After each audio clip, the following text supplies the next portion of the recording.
The constituents in the Rangitata electorate have already realised that 2011 is going to be a big year for New Zealand, and not just because of the Rugby World Cup. It will also be a big year because decisions will be made that will have a big impact on our economy, our prosperity as a country, our health, our safety, and the future for today's job seekers. For the tertiary, secondary and primary students, and even for those who are younger than that, this year will be a year of stark contrasts. This year, the National Government, led by popular, hard-working, pragmatic, real person John Key, will need to pull out all the stops to prevent New Zealand heading for, at best, a mediocre future, at worst, a similar fate to countries such as Spain, Greece, Portugal and Ireland, those countries with very high foreign indebtedness.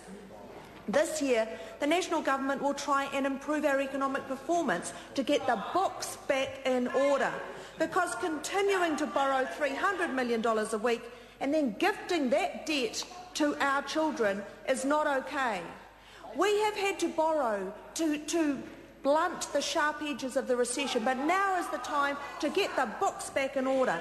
And I want to send out a warning to the Labour opposition. New Zealanders are far from stupid. They knew when they had had enough of nanny state and the arrogant Clark era. New Zealanders knew that we had enjoyed the economic golden weather for 9 years under Labour, but only now are New Zealanders realising how hard it is to climb out of recession when so much of Labour's legacy, and it's not a case of no plan, this is about Labour's legacy, Mr Hughes. Your legacy is economy sapping, it's unproductive, and it promotes dependency on the state, and that's what you left us. Labour spent way too much time calculating how to spend money to create a culture where the voters depended on their largesse. But New Zealanders saw through that in November 2008. Unfortunately, we hear the same claptrap now over the fiscally prudent announcement to raise the minimum wage by 2% to $13 an hour. Labour tells us it should be higher. Even the Greens are telling us it should be higher. Well, guess what? We wish it was higher too. But the trade-off for a $15 an hour minimum wage would be almost 6,000 jobs lost. Labour's rhetoric is simply an endless promise to spend without an admission that to spend more than National's doing now simply means borrowing more than $300 million a week. While I'm on the subject of promises to spend lots of dosh, let's have a look at the borrow and hope Phil Goff and his Labour spendthrifties. Phil Goff's State of the Nation speech revealed two things. The first of these was a decidedly unrealistic sense of the challenges facing New Zealand and the genesis that his party actually played in creating those challenges. Secondly, a staggering $1.3 billion promise to make the first $5,000 of annual income tax-free. Well, do I have a message from my constituents for Phil Goff? My constituents that just love that policy. Phil, the students who work in the holidays say thank you for thinking of them. The part-time workers whose partners are on really high incomes say thank you so much, Mr Goff, for thinking of me.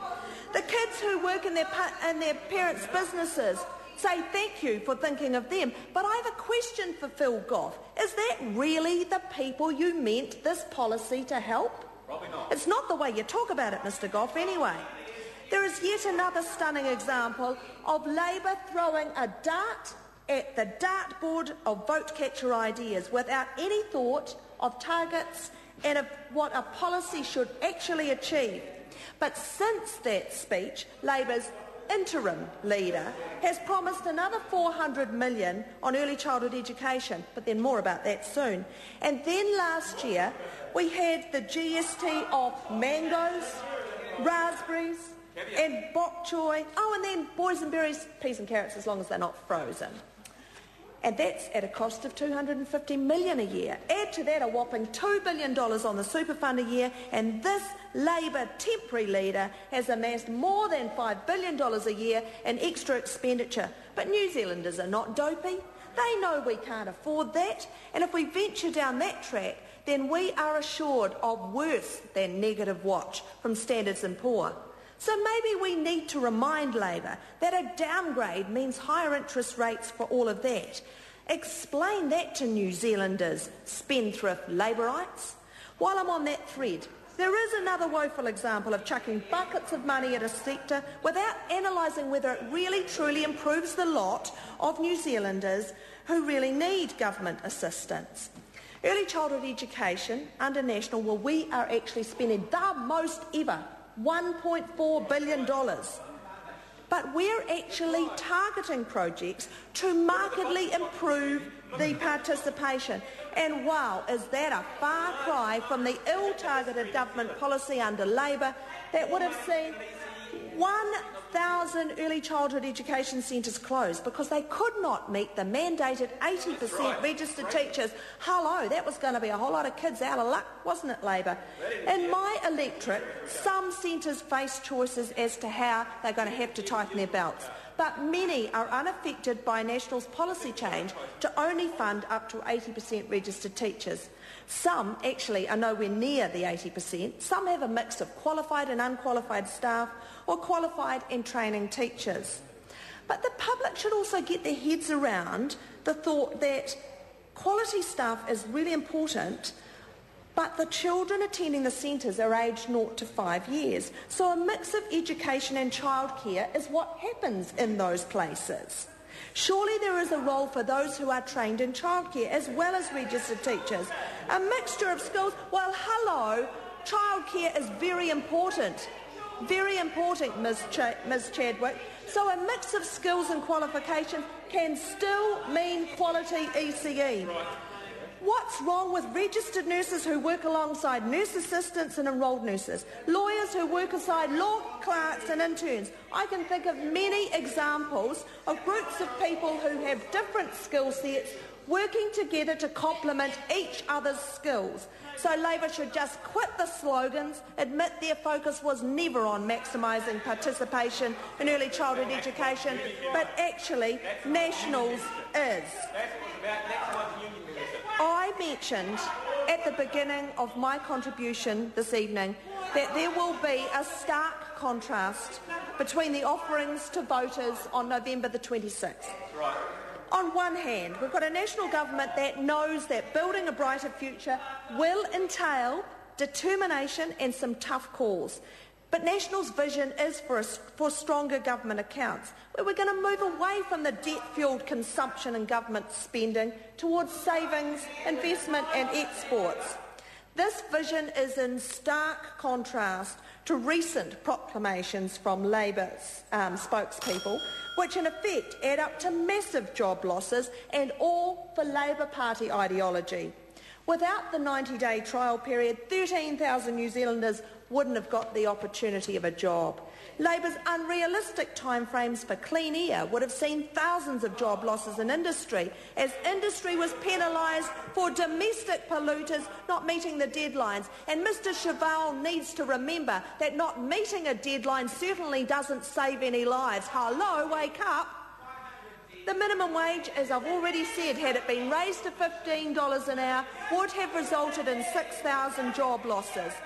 Add that to more than $5 billion worth of promises, and under Labour ideology we would have increased debt, increased taxes and higher unemployment. Is that what New Zealanders want?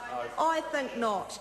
National is taking the significant steps to alter the environment in which New Zealand's businesses exist, to allow them and therefore our economy to grow. What does it mean when the economy grows? It means more money for health, more money for welfare, more money for education, more jobs. It also means more money on safety and law and order. We are building world-class infrastructure to help businesses compete. We're building skills and knowledge for future-proof jobs. We're helping the exporters to produce more valuable products more efficiently and to sell those goods for a higher price. We're giving businesses confidence and certainty so they can invest in new businesses, take on more workers and pay them more. And what a stark contrast this is to the borrow, promise and hope from the spendthrift Labour Party. A National government plans to address all the reasons that New Zealand's not as productive, as healthy, as wealthy or as safe as we aspire to be. We have the guts and determination to tackle the hard issues like a bloated public service that grew like Topsy under Labour at the expense of frontline services. New Zealanders instinctively know that if the biggest business in town is the government, we will never build ourselves a brighter future. In Rangitata and around the rest of the country, the question will be which political parties have the ability and the courage to build a brighter future for New Zealand, and which political parties will try and buy only a brighter future for themselves. A stark contrast again and an obvious answer. National has the courage. I regret to advise the member her time has expired.